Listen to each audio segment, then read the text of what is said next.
Have you ever wondered what the world's oldest recipe is? Well, I haven't, but I needed a good video idea, and you clearly clicked on this, so don't look at me like that. Anyways, it took me about 3 minutes of extensive research, but I finally found the answer. The world's oldest recipe is French toast cloud. Nope, just kidding. It's the Yale culinary tablets. And in this video, I'll be making 3 recipes from those tablets, rating them on a scale from 1 to 10. But there's a twist. Right here in my arm. Fuck, why does that hurt? These tablets have little to no instructions, which means a lot of intuition is necessary here. And unfortunately for me, when it comes to cooking, I'm about as intuitive as... Wait, blood? Oh, hell no. The first recipe is called stew of lamb, or lamb of stew if you're dyslexic. It's exactly what the name says it is. It's lamb in a stew. Quick disclaimer, I definitely messed this one up beyond belief. I was reading the explanation or the directions for this recipe from the paper that was written on it. My big fuck up was the fact that I read the word barley and I assumed they actually meant barley and not dried barley cakes. Not only that, but I was not able to find barley anywhere. So when I googled barley replacement, I got oats and I decided to dump oats in it. So I apologize in advance if what I ended up making was not stew of lamb, but rather thrown up baby food. The ingredients you'll need for this recipe are ghee, some lamb, some oats as a replacement for barley, some onions, some Persian shallots, milk, leek, which gives me the sudden urge to smack somebody in the back of the head with it, and some garlic. The preparation for this recipe is pretty simple. You just have to chop up an onion and then chop up that Persian shallot. You also have to cut up your garlic and your leek, but I kind of do that behind the scenes as the whole recipe is cooking. Moving forward, you want to put your pot on some medium-high heat and dump in some ghee. Once your pot is warm enough, you want to dump in the first piece of lamb and then the second piece of lamb. The pieces of lamb look like the meat that you used to see in Tom and Jerry, and I figured if I just cooked it like that with the bone and everything, then more flavor would come out. Once it was golden brown on both sides, I added in the onions, and then I added in some oats, thinking I was following the instructions perfectly. After sauteing the onions and the shallot for about a few minutes, I decided it was time to add in some milk. And technically speaking, that is pretty much the recipe. All that's left to do now is give it a few stirs, let it come to a simmer, and then let it sit on low heat for about 2 hours. Technically speaking, you're supposed to add the garlic and the leek after it simmers for about 2 hours. I didn't realize that, okay? So I added in beforehand. And then I turned down the heat, let it sit for about 30 minutes before taking a look at it and realizing there's no point in letting it sit for another hour and a half. I mean, look at this. What is this even supposed to be? It just looked and smelled and felt absolutely disgusting. Anyways, every time I tried to actually take a bite, I reacted like a sim who did not want to eat his food. It took me about 10 seconds of hyping myself up, but I finally went for a fat bite.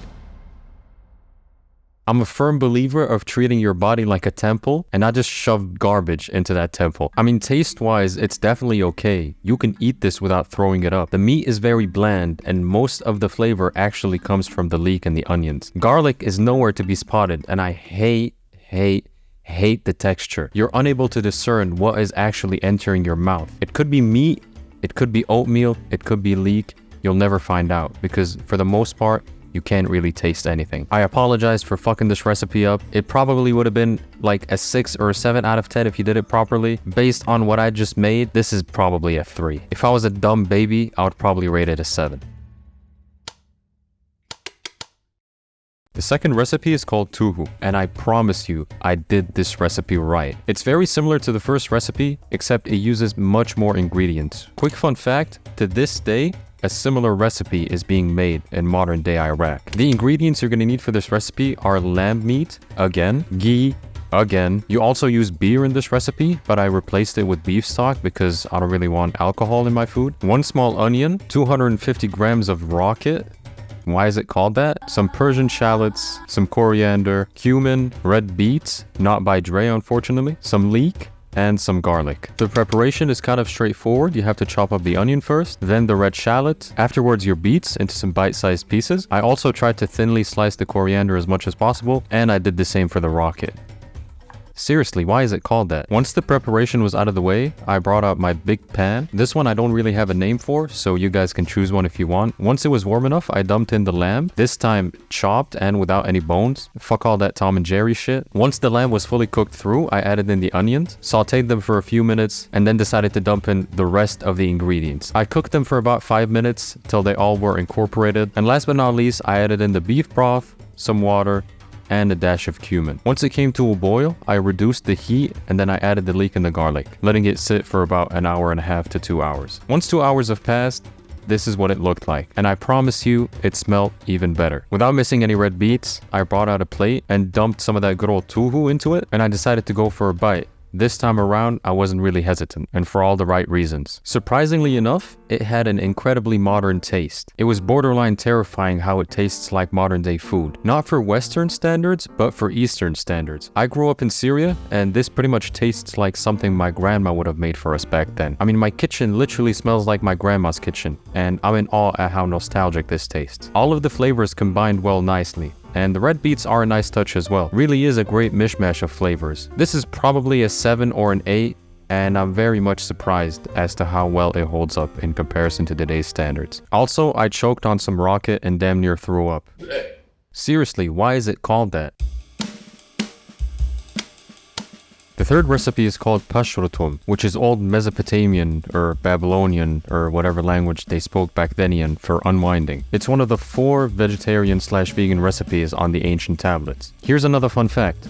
This is actually considered to have been a comfort meal for back then. Also, between you and me, I might have messed this one up a bit as well. As for the ingredients, you're gonna need some ghee, once again, some leek, some garlic, some ground sourdough, and some coriander, which I didn't have any of. But let's not pretend like that's the reason why it ended up tasting like shit anyway. Preparation is quite straightforward as well. You just have to chop up the leek and the garlic and the cilantro, if you have any. I also wanted to ground up some sourdough bread, which I had put in the oven 1 day prior. I didn't realize if you actually left it for 24 hours, it uncrumbs itself, so I just left it and pretended it wasn't my problem. I transferred the pot to my stove, added in some ghee, and turned up the heat to medium. And lucky for me, all I have to do is just stir the ingredients every now and then, making sure they get sauteed well enough to a certain degree. While they're sauteing, you want to boil some water. And once my water was boiling, I tried to...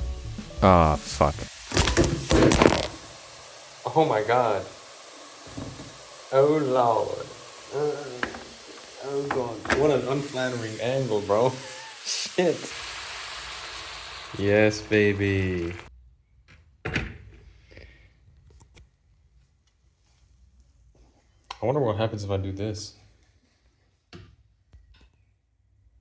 After adding the water, let it come to a boil, and then let your stew simmer for about 2 hours. Once it looks like a bunch of old wet socks, it should be done. I also wasn't really sure what to do about the sourdough situation, so instead of actually grinding it, I figured I could just add the bread as it is, which is where I think I messed up because... I mean, look at this. Look at what I'm doing. What, like... Oh god. I only added in 2 pieces because I knew that if I added any more, it would just be a straight up waste. With a lot of hesitation, I decided to first of all just try the water on its own, which surprisingly enough did taste pretty good. And by pretty good, I mean passable for what it is that is actually in my pot. The bread, however, I could not really stomach that much. And I did not really like it at all. I want to say part of the blame is on me, but I feel like all of the blame is on me. I guess you could say I'm Tupac, and the blame is eyes. I don't even know if I could rate this, but I will anyway, because I can. I'll give this a, I don't know, like a 4. Definitely much better than the first recipe.